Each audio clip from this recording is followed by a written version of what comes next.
Mythe ou réalité, le product owner valide les items. Nous allons explorer si le product owner doit valider les items. Est-ce qu'il est la seule personne à pouvoir le faire? Quels sont les risques si on met toute cette charge sur cette personne seulement? On va vous parler aussi de nos retours d'expérience.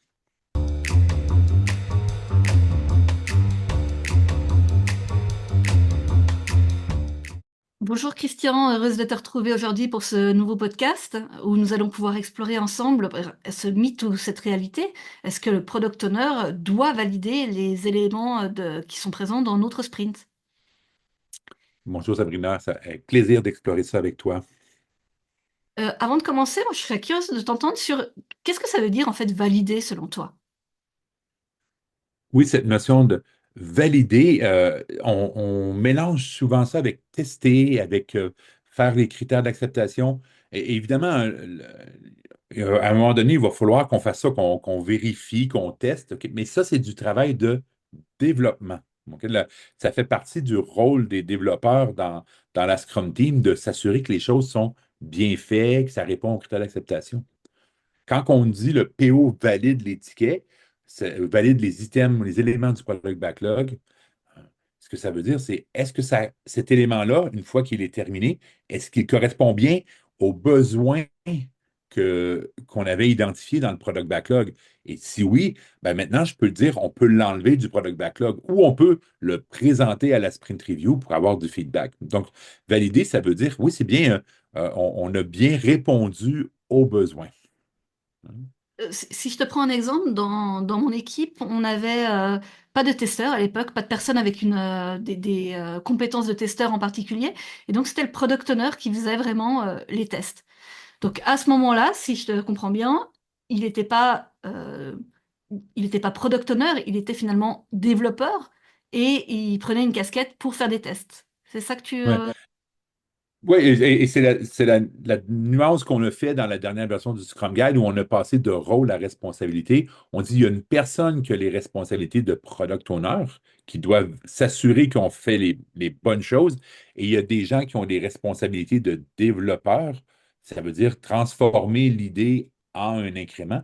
Et une personne peut avoir plusieurs casquettes. OK? Fait que la question, c'est est-ce que je suis en train de, le travail que je fais, en tant que PO, moi, Christian, j'ai la casquette de PO, j'ai été identifié comme le PO. Ben, est-ce que le travail que je fais, est-ce que je suis en train de décider sur quoi on va travailler?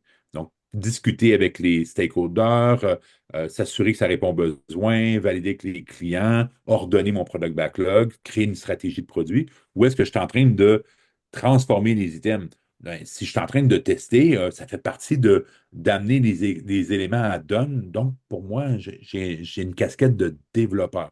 Après ça, et qu'est-ce que ça change d'avoir une casquette de développeur? Ça, c'est une bonne question à se poser. Et donc maintenant, l'équipe a évolué. On a un testeur qui fait partie de l'équipe.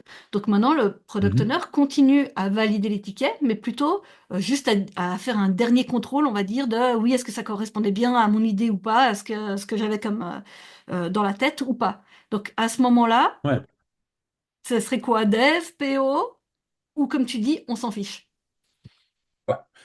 Je ne sais pas si on s'en ouais, c'est ça, est-ce qu'on s'en fiche, mais oui, c'est plutôt, ça fait partie de, en tant que product owner, je vais devoir présenter à la sprint review les items. Donc, je veux m'assurer d'une cohérence, d'une cohésion. Donc, je ne devrais pas être surpris en tant que PO, là, ce que je vois à la sprint review, ça serait un peu étrange, hein. Ça Mhm. va dépendre.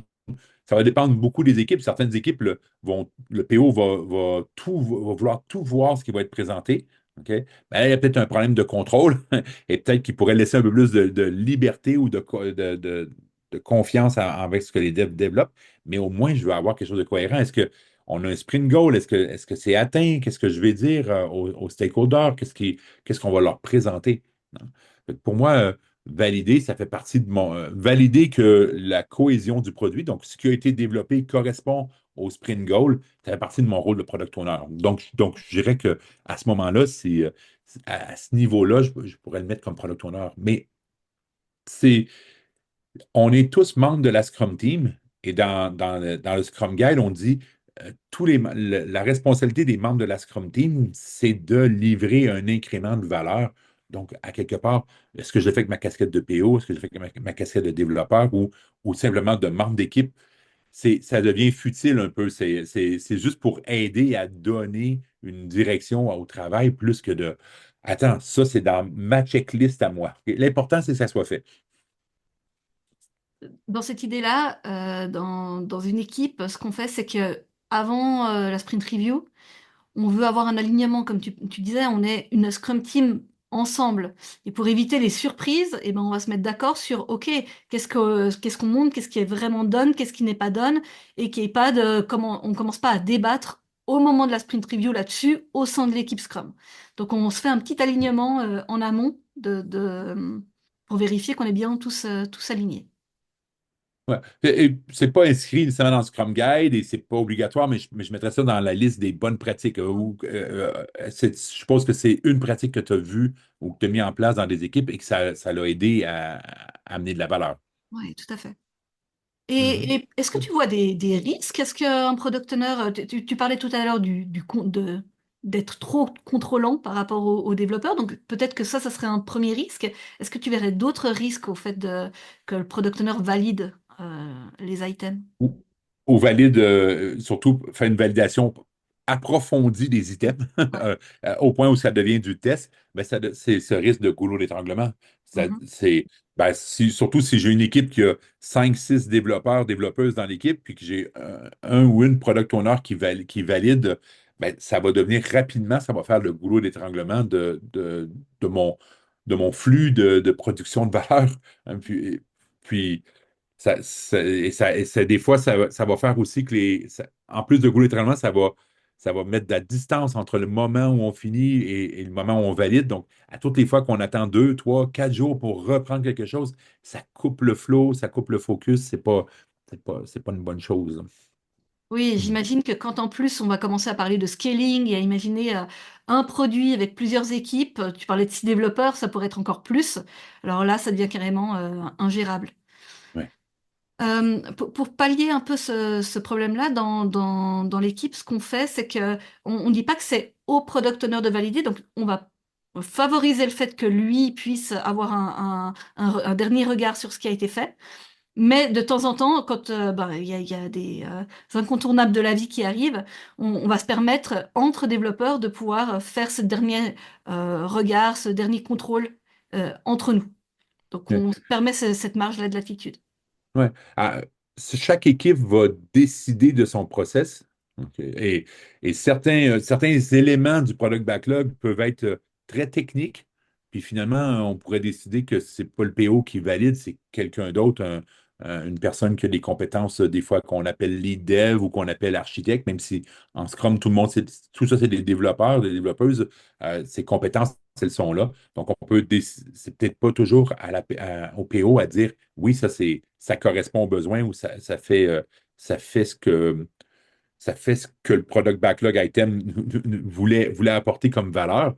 Donc ça peut être quelqu'un d'autre que le PO qui valide. On veut juste, comme je disais, arriver à la sprint review avec quelque chose une cohérence et une cohésion dans l'apport de valeur. Donc, Christian, si j'essaye de résumer un peu ce qu'on vient de dire, bon, déjà, peut-être quelque chose qu'on n'a pas dit, c'est que dans le Scrum Guide, nulle part c'est écrit ce terme de validation, d'expliquer qui valide et ainsi de suite. Ça nous semble quand même utile que le product owner puisse valider. Valider, ça veut dire quoi? Ça veut dire s'assurer que la valeur livrée est bien ce qui était attendu et en aucun cas commencer à tester dans le détail, ça c'est encore autre chose. Peut-être aussi mentionner le risque, donc cette idée que le product owner peut devenir un goulot d'étranglement, donc être conscient de ça et voir s'il y a besoin de mitiger ce risque-là ou pas. Et peut-être en dernier point, c'est nous sommes une équipe Scrum ensemble. Quand on arrive à la sprint review, on est censé être au courant de ce qui s'est passé pendant le sprint, d'être aligné par rapport à l'état de notre produit.